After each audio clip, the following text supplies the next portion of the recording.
সুবহানাল্লাহ বললে কি আরো বেশি সওয়াব। হাদিসে পাকের মধ্যে এসেছে, নবীজি বলেছেন সুবহানাল্লাহি তামলাউল মিজান, একবার সুবহানাল্লাহ বললে আপনার মিজানের পাল্লাটা পরিপূর্ণ করে আপনাকে সওয়াব দেওয়া হবে। সুবহানাল্লাহ কি হইলে একবার সুবহানাল্লাহ, শুধু একবার সুবহানাল্লাহ বলি মিজানের পাল্লা পরিপূর্ণ হয়ে যাবে।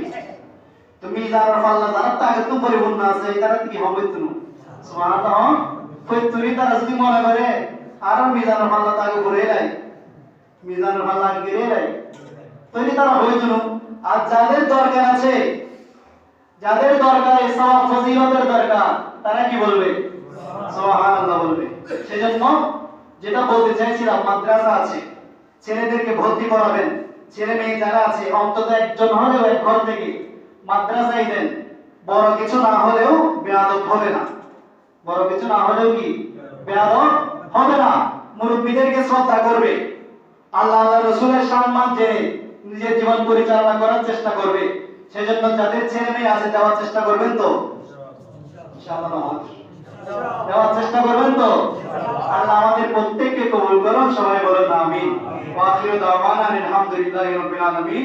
আসসালামু আলাইকুম ওয়া রাহমাতুল্লাহি ওয়া বারাকাতুহু। যারা কবর জমা করেন, কবর জমা